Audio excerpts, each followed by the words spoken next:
Hey guys, it's Tammy Merhep Chavez. And Bryce Mitchell-Williams. We are the hosts of Hollyweird Paranormal. It's a podcast about Hollywood true crime and the paranormal based out of Los Angeles, California. We spike this Hollywood cocktail with stories of true crime and its paranormal aftermath, along with dirty Hollywood scandals and secrets that make up this weird city of Hollywood and its surrounding areas that make up this crazy state of California. Catch our episodes every Sunday on iTunes, Google Play, SoundCloud, Blueberry, and Stitcher. Life is too short to be normal. Stay weird with Hollyweird Paranormal. All right, but you mentioned a cocktail, and now it's all I'm craving. Right, let's end this promo and get one. Yes.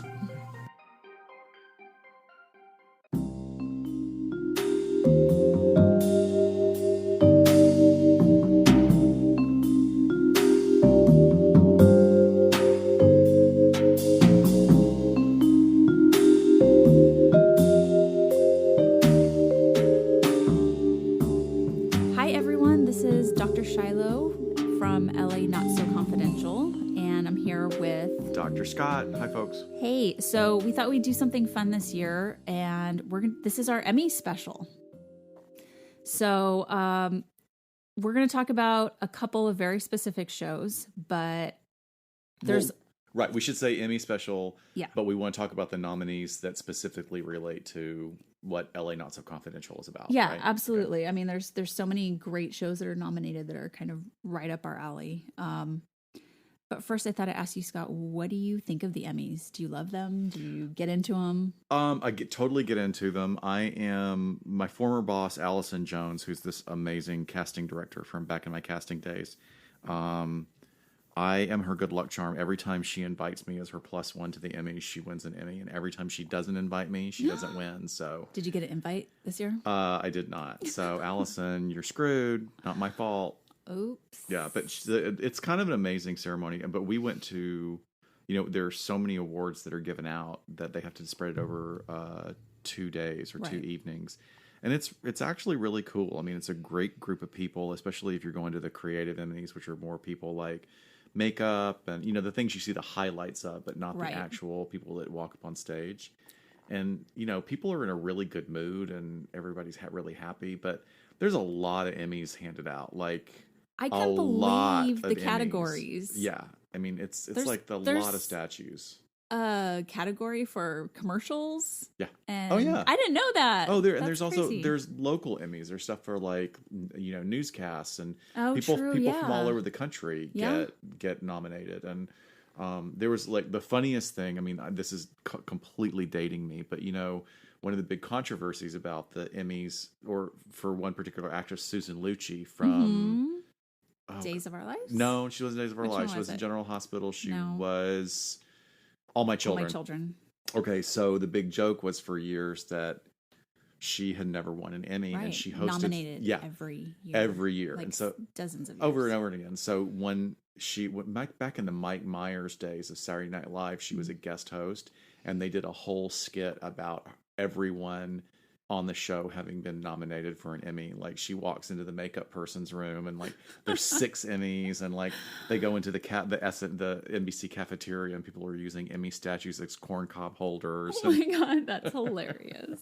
Aw, she eventually won, right? Yeah, she won one. But yeah, it's a cool thing, and it's representing artists for really amazing work. Although as a geek, as a sci-fi geek, I will say this is that in all the years that all the iterations of Star Trek were on, all the freaking amazing makeup, they'd get nominated every time, and they never won anything because they'd always give it to historical makeup or historical costumes.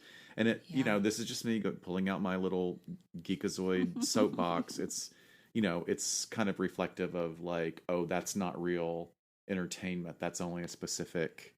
It's the Academy. It's a bunch of. Up until a few years ago, it was a bunch of really old people voting on these things, and it's like, okay, if you don't get science fiction, then you shouldn't be voting on a category. Doesn't mean they shouldn't win. Exactly, because look at the creativity, especially on that show Face Off. Have you ever seen it on Sci-Fi Channel? Yeah. They do like amazing work. So anyway, that's my cool. rant. All right, back get off to the your intro. Soapbox. So I just want to run through some of the really great shows that are nominated this year, so we can just kind of chat about that for a second. This isn't necessarily true crime, but I know you and I are kind of into this, but specifically the actor Jesse Plemons, who is in episode 1 of Black Mirror this year, the USS McAllister. Oh, yeah. So that was just, there's so many interesting concepts in that episode alone. Well, it constantly surprises you Yes. because you at first, and I don't want to give any spoilers away, but for those of you who aren't watching for those of you who aren't watching Black Mirror, even if you're not a science fiction person or a Twilight Zone person, you should be seeing it because it's a cutting edge show. It's out of the BBC. It's been on for 4 seasons, and the whole concept is 5 minutes in the future. And if you're a gadget or a tech person at all, or if you haven't freaking used a computer, it makes you think because like every terrifying. Single one of those episodes is absolutely possible. We are a couple of years away from that technology, and this is one that's a character that they've, you take my gaming background, which we talked about, and they turn an active like multiplayer online role-playing game, right? But you're completely immersed in it. Like you're got a neurological stem, and you feel that you're there, you experience that you're there, and it's about so many elements of video game addiction and personality development, and you feel so sorry for this sad, lonely nerd that's bossed around, and then he's this you realize that he's just a terrible person, horrible person. Well, and it doesn't, we watch so much true crime stuff, and it doesn't have to be a serial killer to be terrifying. It's this sort of potentially not too far in the future, these things could be happening, and people could be finding ways to essentially capture people, kidnap people, absolutely, run their lives through technology. Yeah. So I think that's what sort of piques my interest in it. Well, there's also an aspect. I mean, this is a little bit far fetched, but they've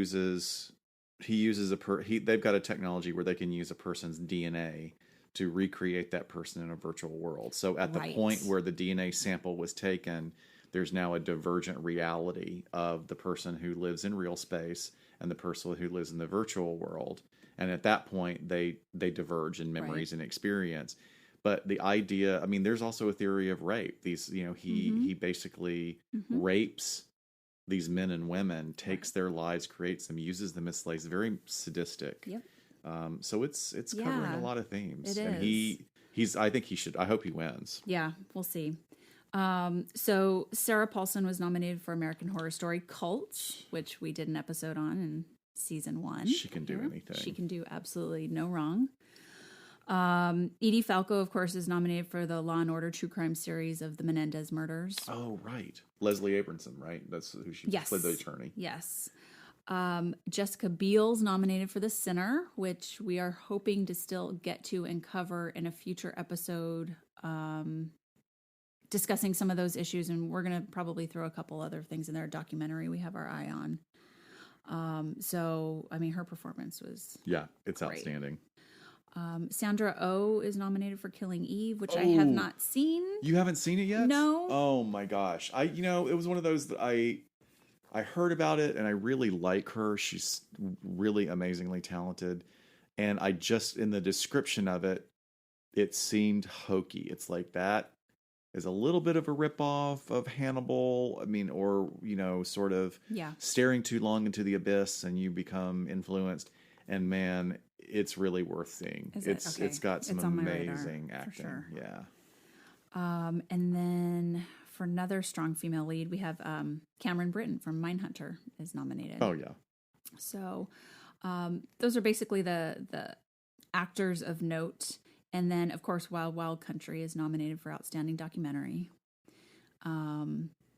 Speaking, I have to put a caveat. Please do. Okay, so if you haven't seen Wild Wild Country, it's really, I know we tell you to see a lot of things, but Wild Wild Country covers so many areas it covers the whole cult thing so well that we will probably revisit in the future. Sure. But also, I urge everyone, if you want a good laugh, Bill Hader and Fred Armisen have a series on the Turner? Independent Film Channel. Yeah, that's They do fake documentaries. They do like the send up of all the documentaries that are on Netflix right now, and they do. it's called Documentary Now. It's called Documentary Now, and it's hilarious. They do a send up of Thin Blue Line. They do a send up Grey of Gardens. Grey Gardens, and now they're going to be doing one of Wild Wild Country. And we'll talk about this more in a future episode, but please, everyone, see Wild Wild Country because I want you to see the whole thing before you see the satire of it. It's going to be great. It's fantastic. What else? Okay, so of course I had to include the new season of Twin Peaks is nominated for directing and cinematography.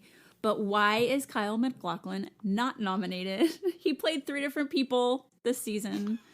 Come on. And he was fantastic, of course, always. He was nominated back in 92 originally. What a career. I know. Talking 6 Degrees of Separation, Portlandia, Fred Armisen. And then I didn't know there was an HBO TV movie, Fahrenheit 451, which is kind of throwback to our last episode on arson. Yeah. Did you see it? I didn't. No, I haven't heard anything about it. I love the original movie that was based on the Ray Bradbury book because it's incredibly surreal. And to me, it spoke to a time where really sort of conceptual movies were being made like 2001, right, which was not necessarily conceptual, but like THX with Robert De Niro, one of Spielberg's first films. Mm-hmm. Like it's really sort of spare science fiction, right? And so the movie version of Fahrenheit 451 was really cool. I mean, like this one just was like really high concept a bunch of. I mean, the promos, the actors were kind of chewing scenery, which didn't appeal to me, but I'll probably watch it sometime.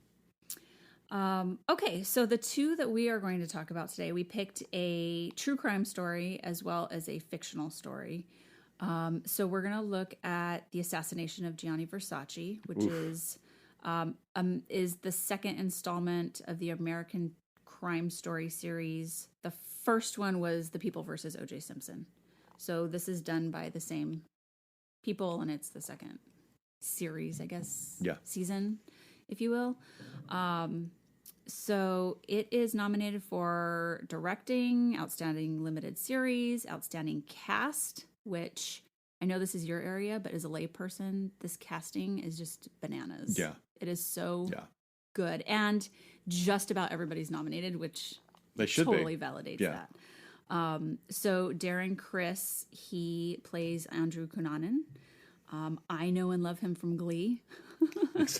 He goes from adorable private boy school singer to probably one of the most psychopathic characters I've ever watched on TV. Finn Wittrock plays Jeffrey Trail. So I love him from American Horror Story Freak Show. Yeah. He's just so intoxicating to watch. I don't know. I love that guy. Edgar Ramirez, of course, plays Versace. He's in like everything now. The new Point Break. He was in Girl on a Train. All kinds of stuff. Ricky Martin is nominated as Antonio D'Amico, and then Penelope Cruz as Donatella Versace, and then Judith Light as Marilyn Miglin. She's nominated as well, so she did a fantastic job. Yeah, it was really heartbreaking. I thought that whole scene with Miglin and there was a poignancy and sadness to his character and how he becomes involved with Cunanan and then just the brutality of what happened and then Marilyn having to discover the whole thing. It was really well done without having to retreat to gory scenes. It was really good. Sure. And I have no problem with gory scenes, but that was pretty well done. Right. So we are also going to cover The Alienist. Yes. So it is nominated for Outstanding Limited Series. Not nearly the nominations of Versace, but still we wanted to pick something a little bit different, but that we also really liked. So, all right. So should we start with the assassination of Gianni Versace? Yeah. So I want to talk about obviously the show, but I want to do some background on Cunanan, as well as really look at the timeline of events. Because so the interesting thing about the series is that the series starts with the murder of Versace for like the first 2 episodes. And then it starts to go backwards. Right. So it's a little bit confusing. And then it kind of comes back around to Cunanan's, the police are kind of closing in, and his eventual suicide. So, which is kind of a really great way of telling that story, I loved because as I remember, like suddenly it was, just in the news everywhere that this murder had happened, but nobody had connected the dots. I mean, if people were, if investigators were connecting the dots, it certainly wasn't in the news, because why would it be? I mean, right. It took some time. Yeah. I mean, it was like nobody really figured out that. So suddenly it was just this big event. And so the way they're telling the story working backward, alludes to that. Yes. No, I thought it worked really well after kind of the initial confusion. Because this was 1997. I mean, I was a year out of high school. I don't know how much I was really paying attention to it. Oh my God, I'm so old. Other than I even like hesitate. I don't want to date myself and tell you when I graduated high school. But, I had clearly like other stuff going on in my life. And I remember kind of the manhunt part being a piece of the news. And then I don't know if I necessarily was really wrapped up into it until later, and kind of looking at it as a true crime story. But essentially on the morning of July 15th, 1997, fashion designer Gianni Versace is shot and killed outside his Miami Beach mansion by a known wanted spree killer, who is Andrew Cunanan. So let's kind of take a look at who Andrew was. So he was born in 1969 in National City, which is down in the San Diego area here in California. His father was a Filipino American and his mom was an Italian American, and he was the youngest of 4 kids. And it's depicted very well in the TV show how he was just everything to his dad. Like he was the golden child, and they were going to put all of their effort and time into him. Oh, great. That's a great dynamic to set up in the family. That's a great start. Let's just deny all of our other kids' love and attention and focus on the one that has the most tendency to become a sociopath. Right. Let's start those building blocks early. So they end up enrolling him in this really exclusive private school in an affluent neighborhood of La Jolla down in San Diego. And he was really bright. I mean, he, at one point, I think during probably teenage years, high school years, his IQ was about 142. Yeah. So, he everyone said that he was just a really bright, talkative, kind of center of attention guy. He was, high school would have been around 87 for him or so. But he was out as gay in high school and just likable in a sense, but started to gain this reputation of being a compulsive liar even then. So there was also some talk in some biographies and books that, he even started dating older wealthy men at that time. And that obviously becomes a big part of his sort of parasitic lifestyle that we'll talk about later. But I can imagine that, he had to learn to sort of be more mature and carry on conversations with people if he's engaging in relationships with people older than him, and kind of feeling like there was something beyond, sort of that life for him and wanting something better. Well, you had been talking earlier about how they really do fill out the background information on his father. I mean, that his father was a complete con man with, some success and then a lot of failure. And I mean, when we talk about antisocial personality disorder, you can certainly turn a child into a sociopath if you create a toxic enough environment. Sure. And then there's also the condition of the actual wiring of the person. Right. So that, it sounds like that he may have had more of a tendency towards these behaviors, and then he's being raised in an environment where he's the golden boy, golden child, does nothing wrong, and he's witnessing his father with a completely, skewed Yes. baseline for behaviors and how he interacts with the world, right? Right. So Right. he's looking at, okay, how can I get my needs met? And then to have, I think, did the dad have one, like a deal that just finally went bad and he disappeared, something like that? He abandoned the family, right? He abandoned the family because the feds were closing in and were going to arrest him for embezzlement. Okay. Yeah. So here's a kid that has engaged in pathological lying, Right.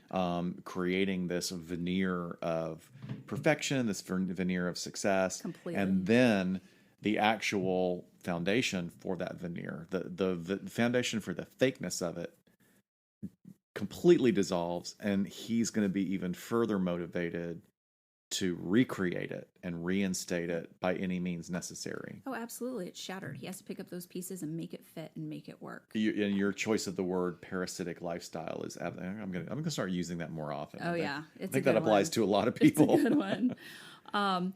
Interestingly, in high school, he was voted least likely to be forgotten. Okay. Boy, that's a great. I was thinking about this least the other likely day. isn't it? Yeah, it's usually most likely to. That's a little sketchy for a school to do that. I was recently thinking of how awful some of those categories are. Yeah. Just I don't know. Anyway. No, well, we've all let got high school toxicity. Let me bust out my high school yearbook and no, I'm just kidding.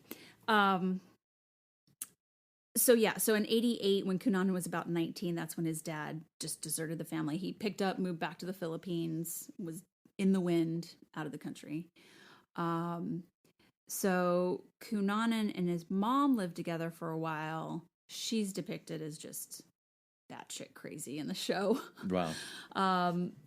But probably, battered wife at some point, now left with 4 kids. Well, I guess they were all adults at that point, but it looks like there's some tendency towards violence sort of building up there because at one point he does throw her against the wall and dislocates her shoulder. Okay. So, and that wasn't creative liberty. That's a real thing. But then, so after he graduates from high school, he enrolls at University of California, San Diego, and majors in American history. But he's only there 2 years before he drops out and then decides to move to San Francisco. So he was really, kind of became a fixture in the nightlife of the Castro district. Again, kind of befriending wealthy older men. Reportedly, he took an interest in creating violent-themed pornography. Like written? I am not sure. That's a great question. Okay. I don't know. And then he kind of floated back down to La Jolla every once in a while, as there's some reports of him, also being in some ritzy places of like Scottsdale, Arizona, and just kind of latching on to people and living with them for periods of time. And then there is also a good amount of reports of him supporting himself in between by selling drugs. Okay. So if he's not selling drugs, he's probably has, some sort of sugar daddy or boyfriend that's supporting him financially. And did they discuss like sort of or refer to any actually just straight, prostitution? Or is it more, was he more calculating than that? And so there's speculation and rumor that he escorted, so a version of sex work, and that maybe that's how he met Miglin. But a lot of the families of the victims that he victimized really want to deny like a previous connection. Oh, wow. Even with Versace. So like he was rumored to have met Versace in San Francisco at one point. Which there's a book on Andrew Cunanan where that is documented, but Versace's family is like, no, that never happened. So okay, that's interesting. Which I think that could have been because we don't know what his motive was for killing Versace. The fact that he committed suicide, people are kind of left hanging with like, okay, what was motive here? Well, what do you think? Just offhand. Well, I think that maybe if they did meet, that he kind of saw Versace as like the ultimate prize or goal of, can I manipulate this person to be with me, or, some sort of fantasy. And Versace was denying him that? Yeah, maybe he just completely dismissed him and blew him off. It could be. And if he never met him, it could also be, maybe his pathology was to the extent that I can't be that, but I can destroy it and be remembered for it. Yes. In the way that, there are serial killers throughout the last 30 years that have been like, oh, I want to beat Dahmer's record. I want to meet Guy's record. Yeah. Just of murdering somebody famous. We see that a lot of times, especially with a lot of copycat things, and even in like some of the school shooting type things. Well, I wanted this to be a Columbine. We often get that in written documents or confessions. Wow.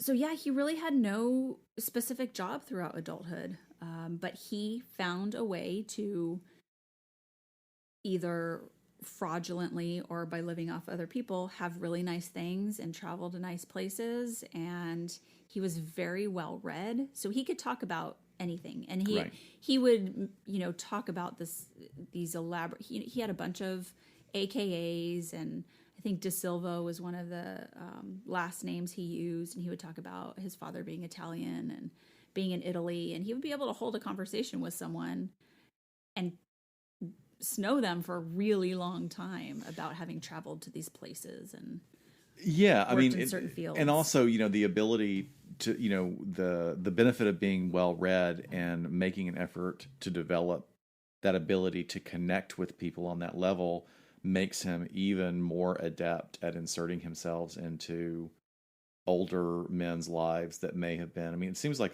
several of his targets were, when we say older, we're not talking 40s. We're talking like late 50s, 60s, 70s. He's going, he's this young mixed race guy that, is quite attractive. Right. I find it also interesting that he sort of, moved very quickly away from his Filipino heritage. He always describes himself as, he's Hispanic or Italian. Hispanic mix or mainly Italian. Right. Which is, that speaks a lot to, classist issues of how, Filipinos are a marginalized community in Asia. They're a marginalized community in some parts of the U.S.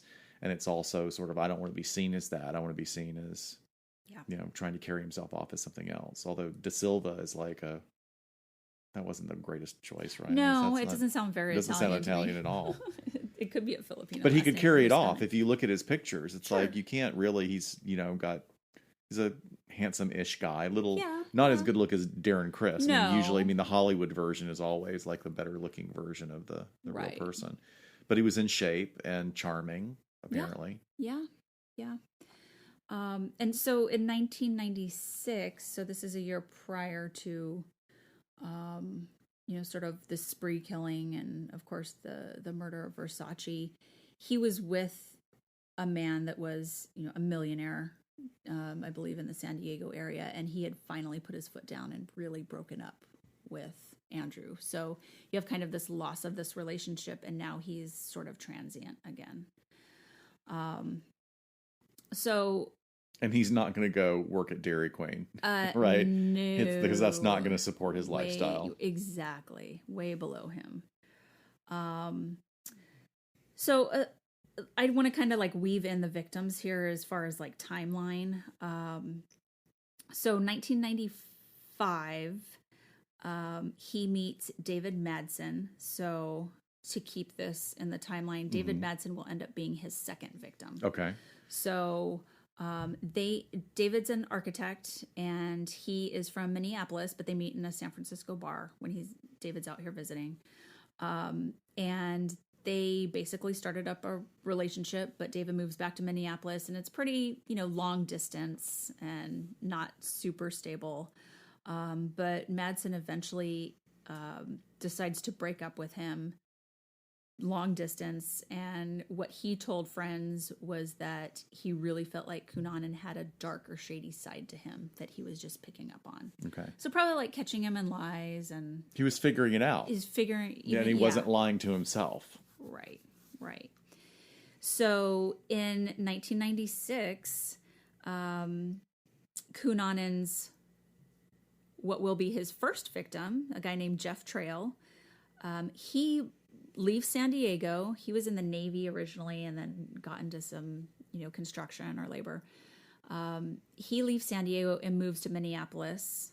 And Cunanan is completely paranoid and convinced that now his friend from San Diego has moved to Minneapolis to be with David, his ex, and has this idea that they are out there now carrying on. But wait, did they know each other? They met supposedly at like a party in San Diego. Okay, that's really interesting because I had forgotten that part of the story as I was reviewing it, and that's going to tie into the assumptions we're making about diagnostic criteria. Right. If we're looking at him as a personality disorder, that kind of assumption, versus maybe a psychotic disorder or some paranoia. Something, yeah. There, because more why, delusional. because for a smart person to make that sort of leap. Right. Anyway, just to put a note in that, And pin in that. there is no evidence, truly in reality, that they did have a relationship. In the TV show, they do kind of show that, yeah, they're starting to see each other behind Andrew's back, even though Andrew's not living there; he's living out here. So that plays into, I think, a little bit more of the salaciousness, but there's nothing to indicate they were secretly involved. So Cunanan, having then been broken up with by his millionaire boyfriend in San Diego, decides to move back to San Francisco, but says that he's going to go visit his friends in Minneapolis first before he goes to San Francisco.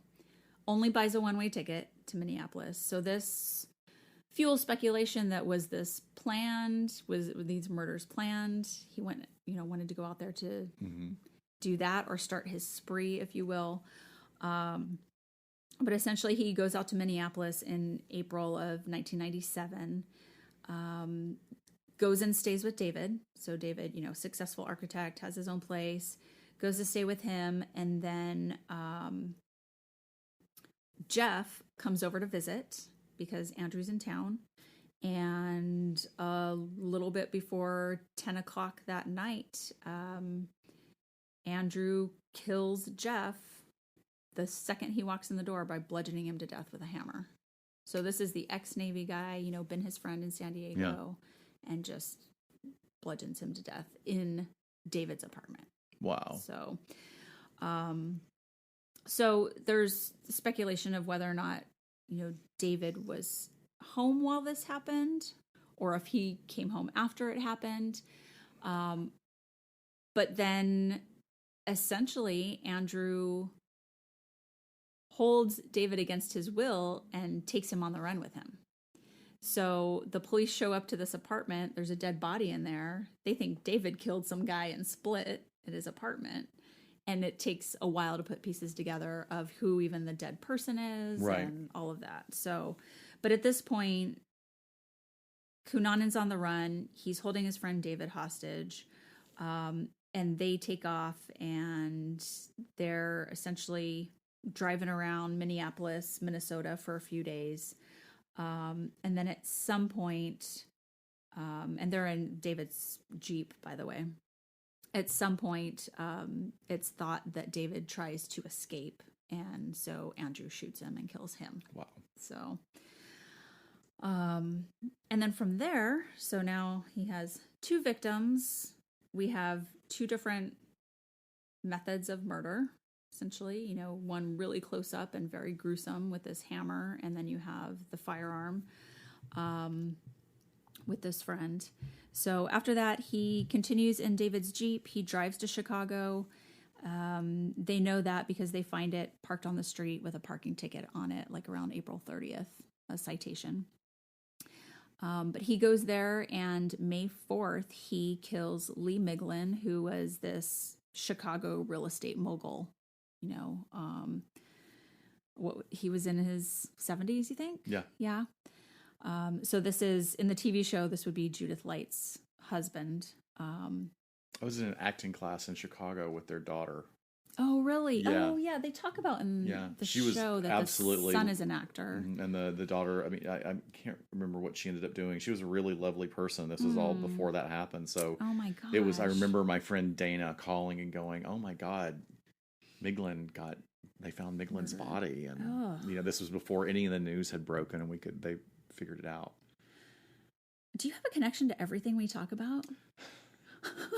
I sound like a complete pathological liar, don't I? I'm like, no, you know what they used to call me? Miguel, the social worker Miguel, when I was working at the jail, used to call me Penelope, because that character from Saturday Night Live that Kristen Wiig plays, where she's always got to one up everybody. Yes. And I swear, folks, I promise you, I just had a very weird life, and this doesn't sound one uppy at all. It's just like it's a weird connection. It is. I think it's probably just the entertainment industry, right? Is just so small in a lot of ways. Yeah. And yeah, that's just funny. I just had to note that. Okay, so he kills Lee Miglin while Lee's wife is out of town. So the body's not discovered for a while, but she comes home and eventually finds it. In the show, I don't know exactly how it was done in reality, but it's very gruesome in the show. I mean, he kind of leads him into like almost this sadistic sex play, and then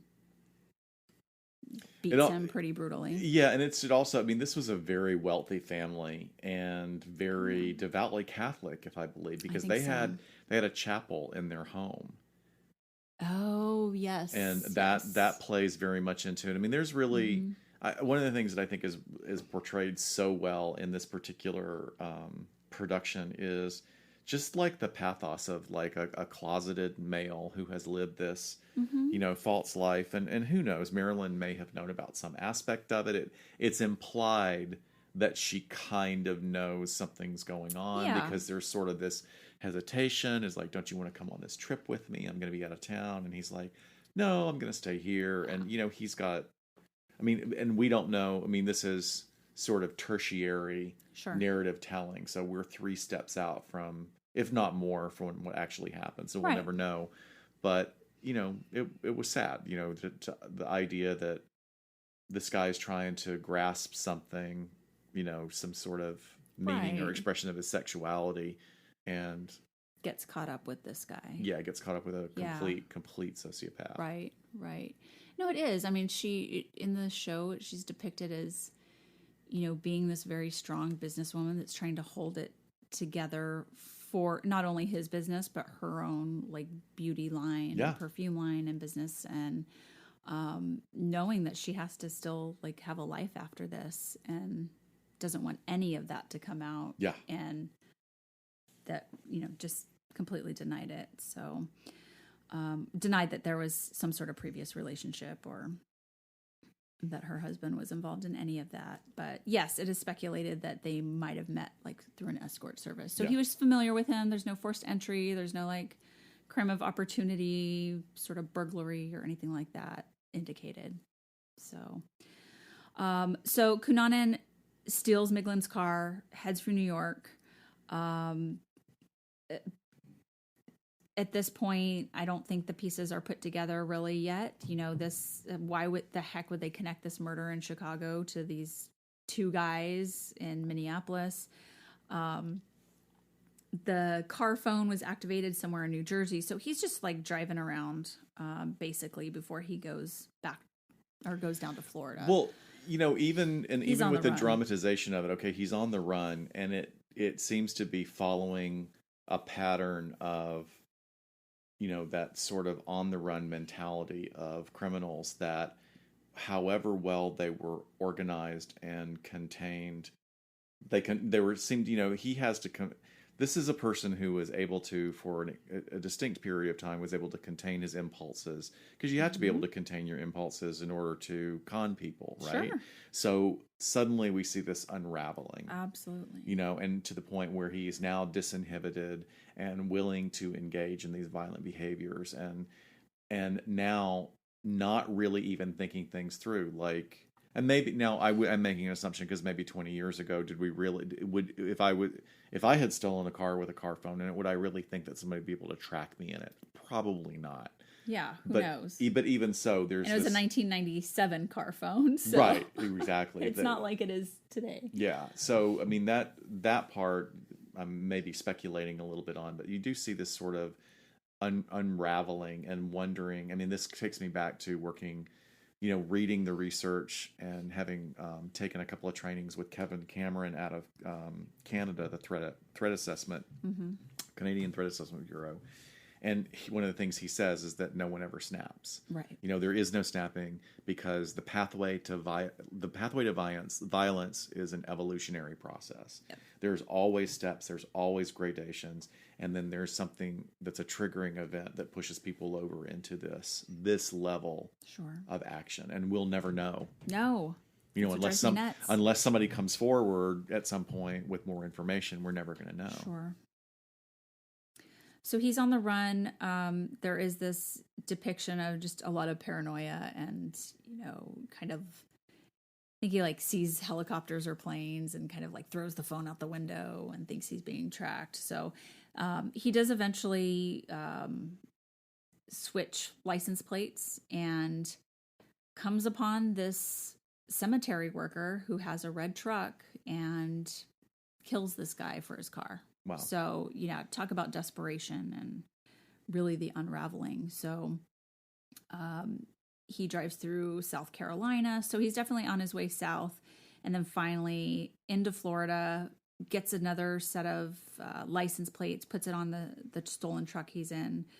And at this point, I think it's June 12th, they finally put the pieces together and he gets put on the FBI's most wanted list.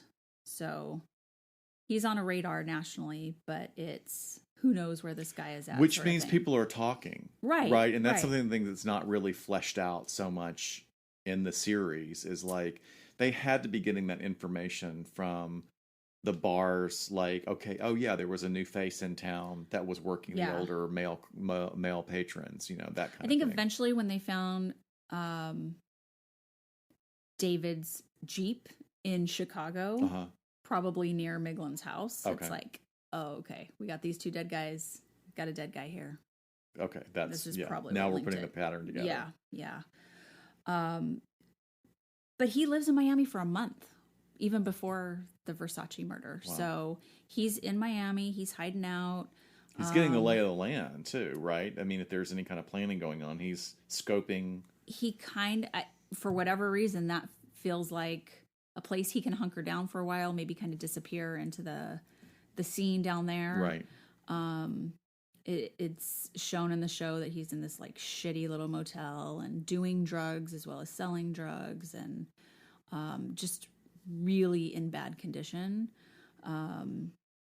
So he's just barely making any money. You know, this is far from the Andrew Cunanan that was living it up and living the high life and traveling around and vampirically sucking money off of people, which was obviously everything to him. I mean, that if you're putting all your time and energy and effort into living that lifestyle and maintaining it, this is the polar opposite. So hopelessness, I'm at the, he's not that old, 27 years old, and he could have gotten a fresh start at this point, right? You only killed 4 people. Oh my God. No, go to the Philippines with your dad.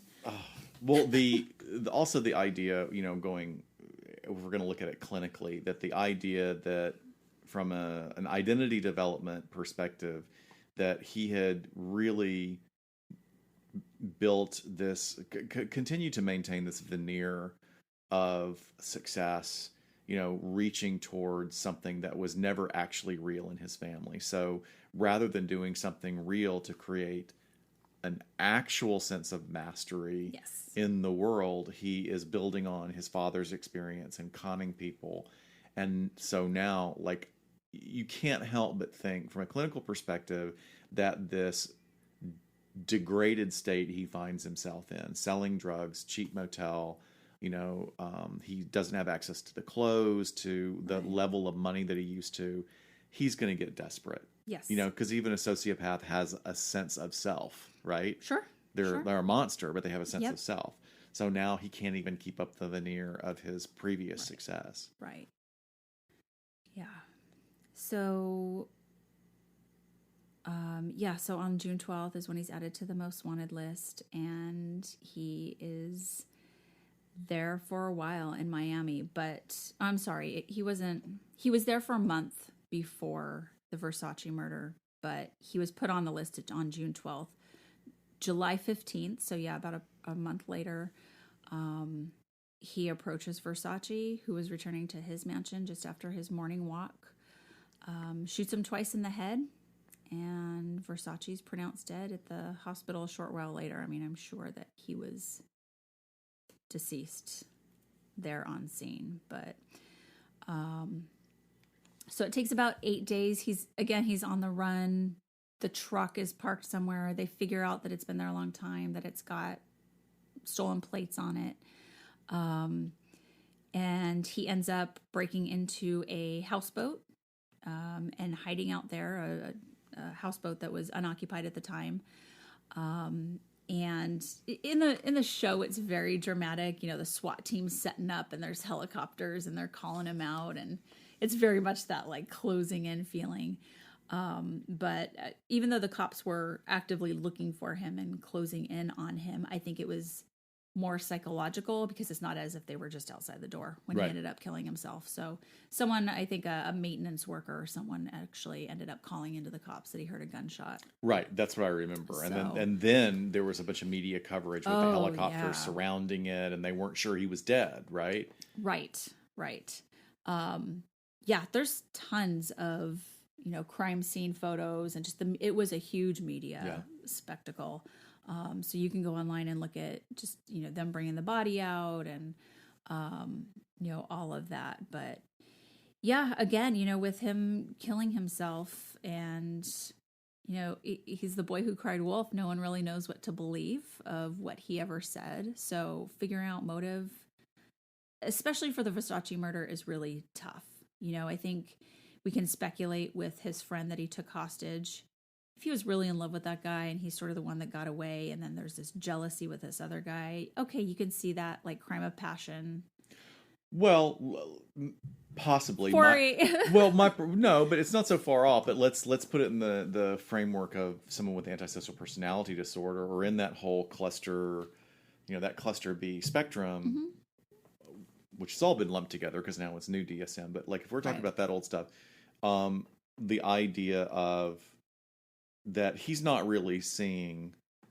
doesn't see his boyfriend as, as an object of love. He sees as a narcissistic extension of himself. Right. And it's like, you're not an actual person, you're an appendage. And if this appendage is not going to give me what I want or do what I want it to do, then I'm going to lop it off. Right. I mean, it's very cut and dried. I mean, it's a different sort of emotional process. And that, with, again, kind of that lifestyle he wanted. And if he did find himself very attached to this person, he's a young guy like himself, successful architect. He's everything he's not. He's right. Absolutely everything he's not. Yet he's a goal. He's a possession. He's an achievement of sorts. And then he breaks up with him, piggybacking on the other breakup that he had, which was really just somebody that was supplementing his income. But it's we can kind of speculate a little bit more about those murders and motivations, but Versace's really kind of the questionable one. Yeah. So very interesting. If you want to hear more about psychopathy, if you go back to our season 1 to our episode, I think it's 1.5. Yes. It's a mini episode that we did covering psychopathy.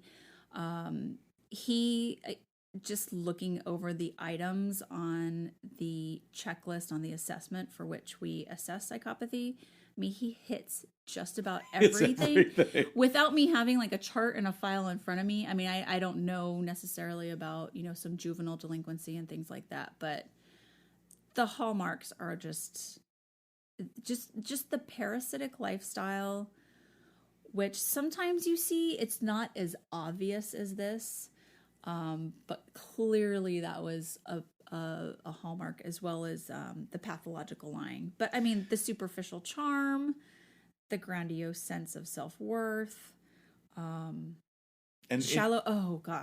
the shallow affect. Oh, yeah, you talked about that great scene that you Yes. loved. Describe that scene.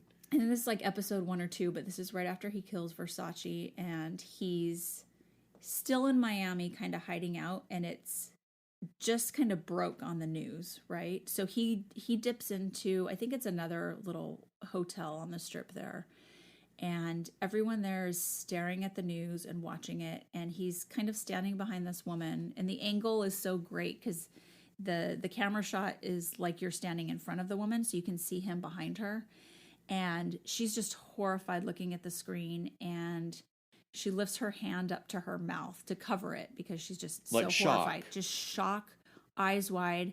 And he is standing behind her watching her the whole time. And then he slowly lifts his hand up to his mouth, like just completely mimicking her. Right.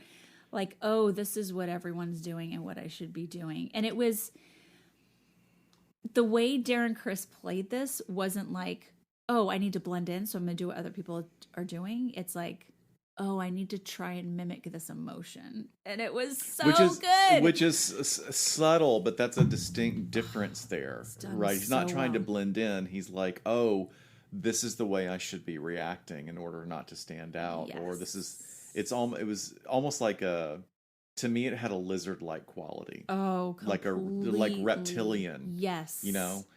Yes. And I think he played it. I mean, Darren Criss is a very talented young actor. But I think also you got to give credit to Ryan Murphy for the direction, because they really brought together. Like, we don't know if he was hitting hallmarks on that checklist of like, was he harming animals? You know, did he have like sort of a disregard? How did he treat his siblings? Like, I wasn't able to find any research on that. I'm still looking because I would love to know. I think the family is like, they're going underground. They don't want to have anything to do with it. Wouldn't you love to be able to interview them? Be fascinating. And you might find out that they shrug their shoulders and go, we saw none of this. Right. We knew he was a liar and he wanted to be rich, and we estranged ourselves from him at some point. Which would be completely understandable. Yeah. The other one is that stick out to me are just like that lack of long-term realistic goals, and that kind of goes with the pathological lying with him, but all these things that he wants to do or said that he's done. And, even though he's so intelligent, you look at these people and you're like, God, if you had only channeled this in other ways, you'd be so goddamn successful. And many psychopaths are. But because remember in 1.5, and that's something I wanted to go back to, is that, on that spectrum of the antisocial flavors, the antisocial traits, is there plenty of Fortune 500 CEOs that meet many of the criteria on that checklist and are quite successful because they can see long-term goals and they can calculate, okay, well, this is what needs to be done in order to achieve that, without regard to how those steps may affect family members or coworkers or the 5,000 grannies whose retirement plans they're going to be investing, right? But with him, he's not able to. He's bouncing it's like the guy in the game Doodle Jump. He's just jumping from one opportunity to the next. I mean, even if you were like, here I am imagining, like if I was in his place, it's like, work these angles, get a payout. Lock this guy down.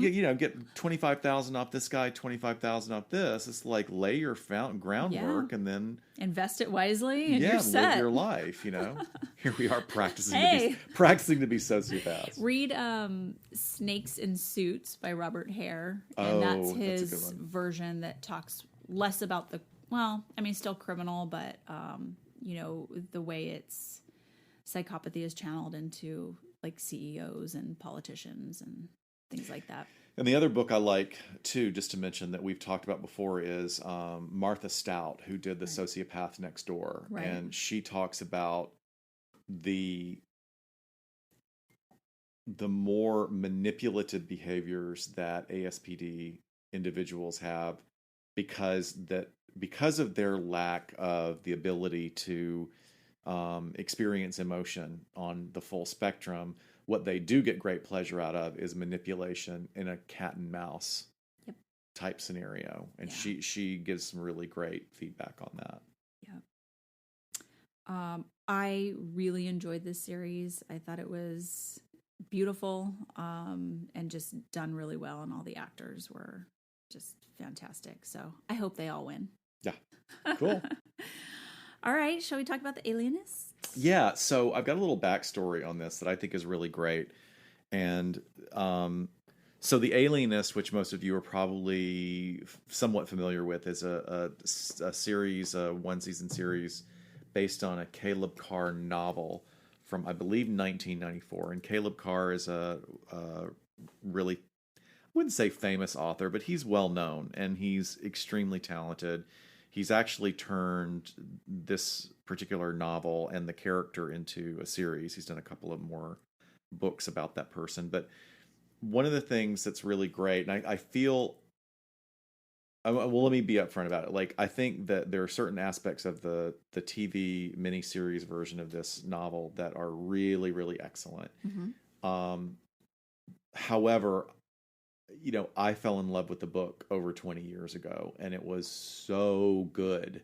It was so good. And the reason it was so good is because nobody had done anything like this. So The Alienist, for those of you who don't know, is set in the teens in America.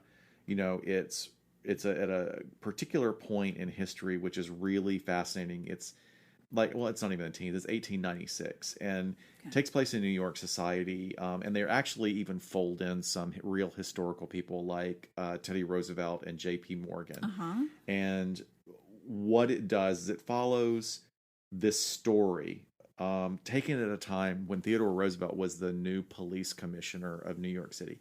Right. So what is going on at that time, which is fascinating, is there was incredible corruption going on in the police force. Yep. And that corruption was a reflection of the social class struggle in America at the time. So we had a lot of immigrants. You know, this country is made of phenomenal spectrum of immigrants from all around the world. And at that time, there was this pattern. The new wave of immigrants was always on the bottom rung. Right. And what had happened was the Irish had worked themselves up to what would eventually become considered like a middle class. And they were primarily the police force. So, but there was a lot of corruption, and so that's woven into the story. And I'm already getting ahead of myself because basically, let's get back to the title. The Alienist Yes. The Alienist was probably the first term that was used for what would eventually become a psychologist, because the idea is that people with mental illness and emotional problems, they were thought to be at that time alienated from themselves. They were alienated from their true human nature for some reason. And there were a lot of theories that were unfounded. This is happening right as Freud is coming out with his seminal works on psychology and ego drives and sexuality, which was completely changing the scope of how we looked at ourselves in the Western world.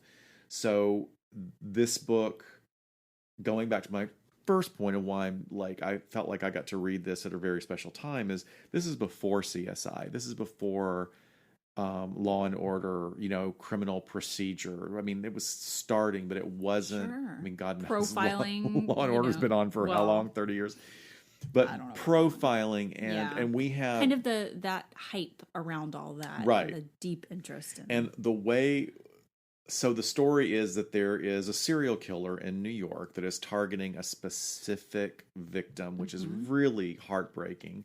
And there's sort of an ad hoc group of people that comes together. And one of them is Theodore Chrysler. No, not Theodore Chrysler, but Chrysler. What is his first name? Doctor. Well, it's Dr. Chrysler. So he is... Laszlo. Laszlo. Okay. So Laszlo Chrysler is a German alienist. So he's worked in, then what were insane asylums, and he's worked in private practice and has about all the knowledge on human behavior that you could possibly have at that time, which was pretty limited, actually. Yes.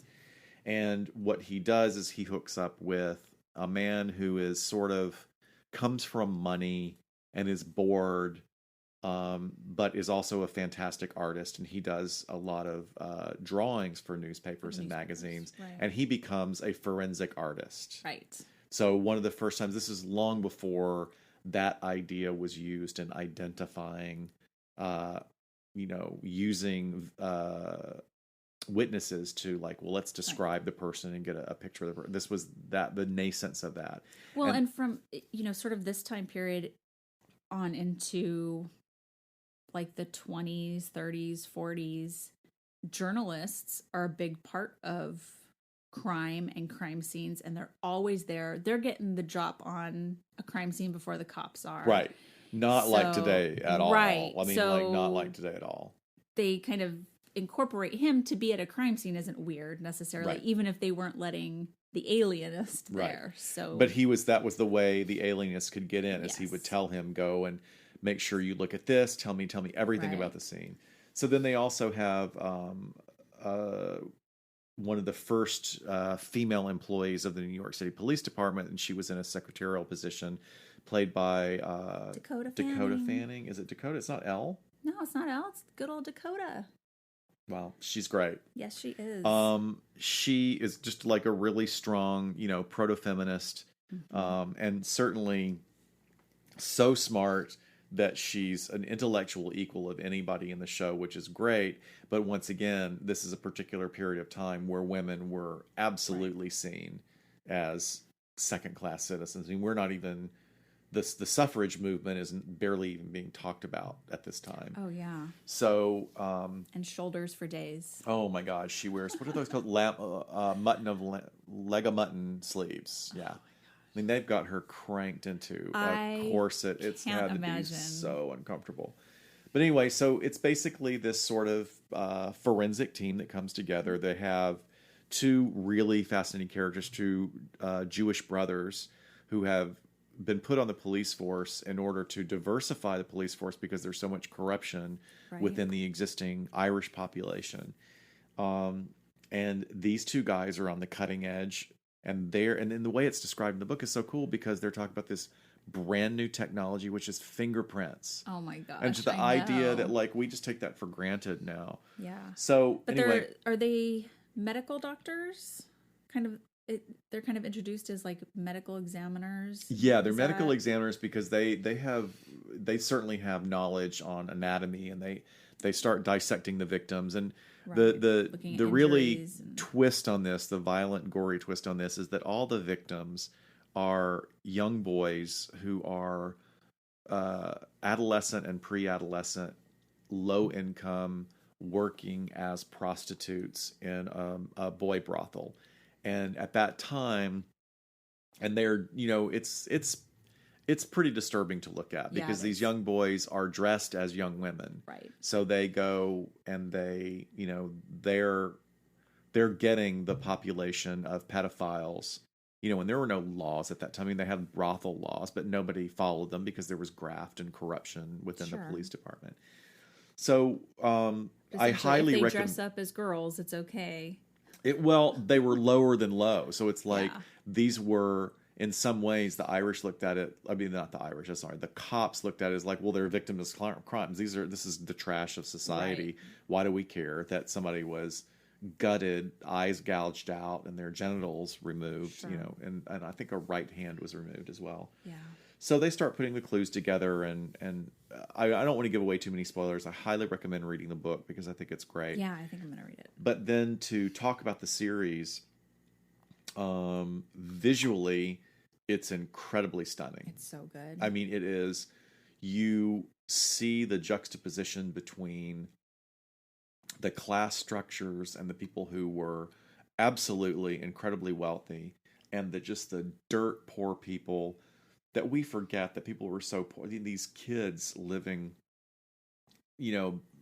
with two pieces of clothing, sleeping in a gutter in the rain. And that, in the slums, that was the reality of these tossed away children. That was so sad.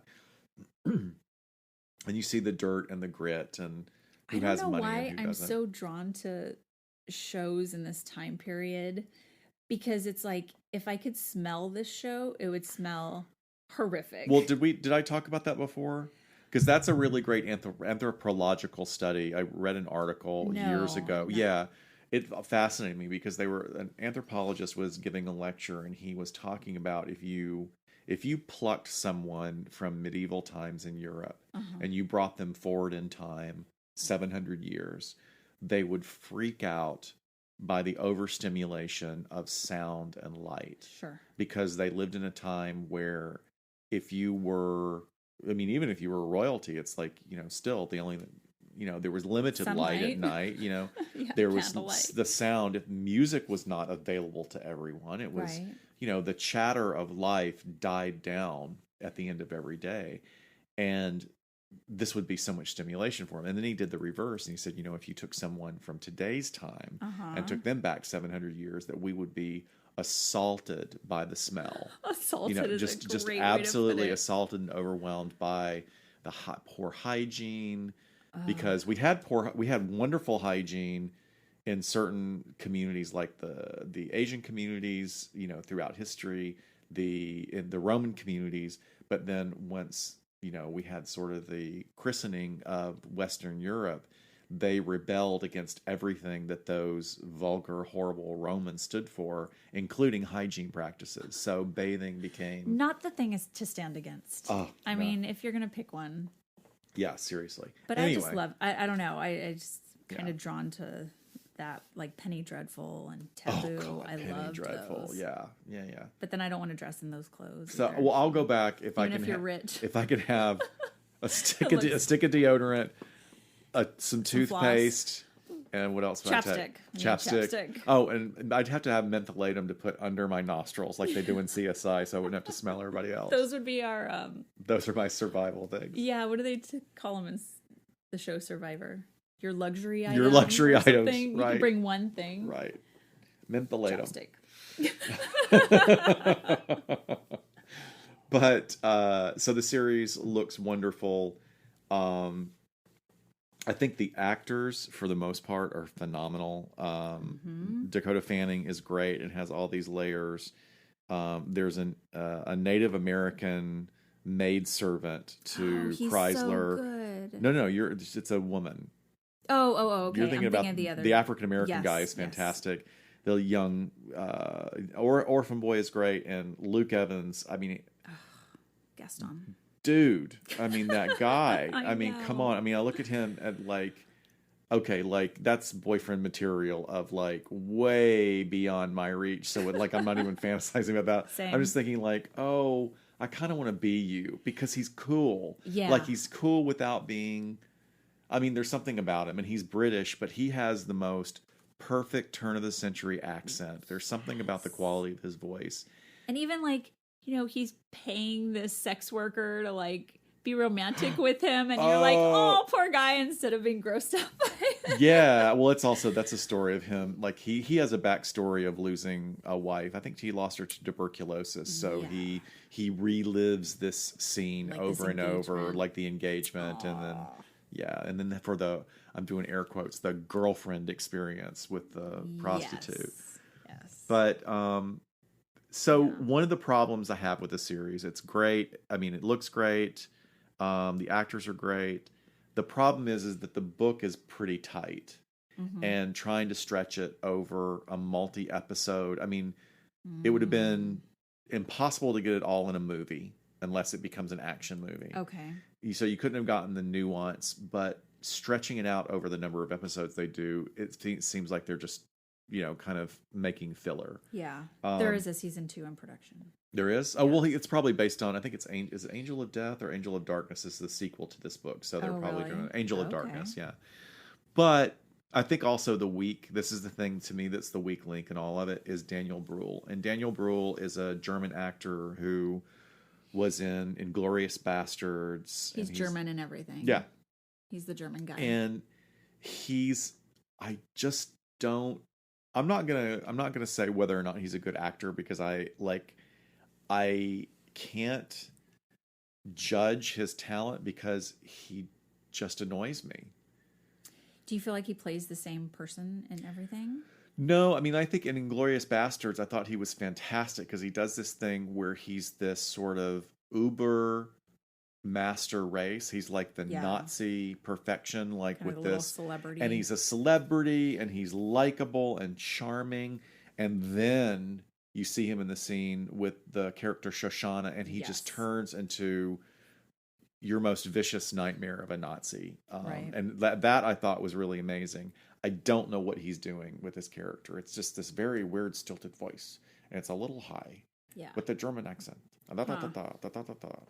But, you know, anyway, this podcast is not supposed to be about criticizing acting, No, but that's where I go okay. to. But, you know, I would say see it. And there's a lot to enjoy. It's really gory. Oh, you know who else is in it that's fantastic? Who? Ted Levine. Oh, Ted Levine. Ted Levine plays the retired police commissioner. And the only problem, and Ted Levine is great in everything he does. And he's a great, multi-talented, wide spectrum of acting ability. I can't pull my You leg can't up show- to you can't show pull my the new tattoo. tattoo. But the problem is, I'll post it. is that he every time I look at him, I'm like, that's Buffalo Bill. I know. Like I saw him in what else is he in? I'm like, oh, he's playing a nice guy in this role, but he's Buffalo but Bill. that's Buffalo Bill. So Will and Buffalo forever. Bill, of course, we're talking about as the killer from Silence of the Lambs, Yeah. Jamie Gum. James Gum. Yeah. My newest tattoo I just got is an American traditional style version of a bottle of lotion in a basket. So, Folks, she is not kidding. Do you think we could post that? I'll post it. Yeah. We should post that because it's really cool. And I I love love the it. fact that you qualified that it's American traditional because that's Yes. very much a distinct style Style. of tattoo that is Yes. very cool. Yes, I'll post it. All right. So I really liked it. I like the book. I highly recommend that. I think How the many books series are that we're there? seeing. I think there's only 2. Yeah, followed by Angel of Darkness. That's all I know. Same characters and everything. Did you read A it? couple. No. No. I mean, I read a review of it, but now you know what? Because I remember when it came out, I was in grad school and I wasn't reading okay. anything but textbooks for a long time. So I'm going to go back and read it. Now we can read whatever we want. can That's read the what- best I thing know. about leaving grad school It really 10 is. years ago, 9 years ago. So let me see if there's some other points that I wanted to bring out from this series that I think are great.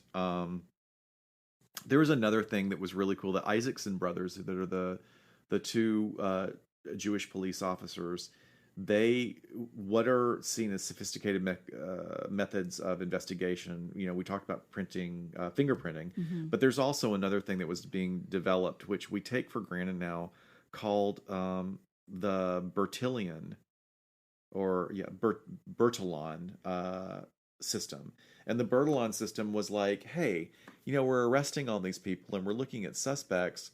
Why don't we start keeping a record of people who have a record and take their physical measurements? What? Like the idea. Say what? But I mean, it does make sense that at some point somebody's going to figure out that we've got to start keeping these records. But you just don't think about that. Like, oh, that didn't exist at one time. Yeah. So, and they were going so far as to, like, you know, measure forehead width and width between eyes and, you know, finger, you know, Finger index finger to length index and- finger, index finger, index finger, and Wingspan. yeah, wingspan. That's it.